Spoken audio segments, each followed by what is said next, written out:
Tachidelek. Aujourd'hui, nous allons voir comment nous libérer des souffrances, de toutes les souffrances qui sont créées par notre ego.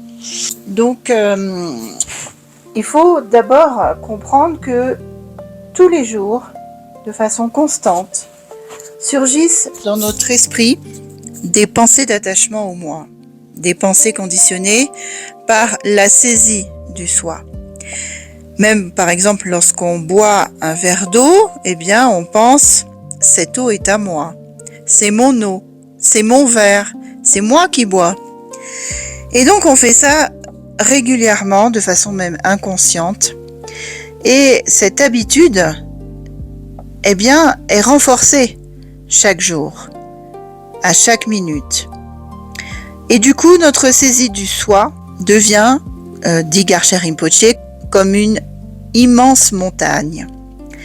Si l'on développe l'habitude positive d'offrir mentalement tous nos plaisirs, toutes nos jouissances, tous nos biens, tout au long de la journée, aux êtres éveillés, alors, chaque fois que nous ferons cela, c'est comme si nous retirerions un grain de sable de la montagne de la saisie du soi. Et si on répète ça de façon continuelle, encore et encore, alors un jour, eh bien cette montagne sera aplanie. Si au contraire, nous ne faisons pas ces offrandes mentales, eh bien le concept du moi va continuer de croître. C'est pourquoi l'offrande mentale est l'une des pratiques les plus directes et les plus efficaces pour dissoudre l'ego sans le combattre, simplement en transformant la manière dont l'esprit se rapporte à l'expérience. L'ego se construit par appropriation, ça n'est pas du tout une entité solide, c'est un mouvement mental d'appropriation. Chaque fois que l'esprit pense « ceci est à moi, je veux, mon plaisir, ma souffrance », eh bien il renforce la saisie du soi. Ce sont de minuscules contractions, mais répétées des milliers de fois par jour. L'ego, c'est donc un processus, ce n'est pas une identité.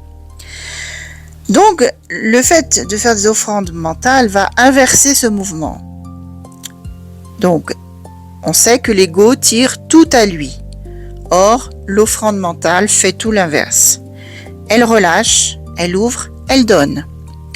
Alors on peut offrir tout un tas de choses, un parfum agréable, un paysage agréable, un goût agréable, un son agréable, une sensation de bien-être, de confort, un moment de joie, une belle personne qui passe devant nous, un bon repas, etc.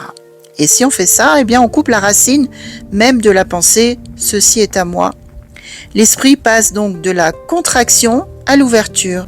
Alors pourquoi cela dissout-il la saisie du soi? Eh bien, l'ego se nourrit de possession et quand on offre, eh bien, on lui retire sa nourriture.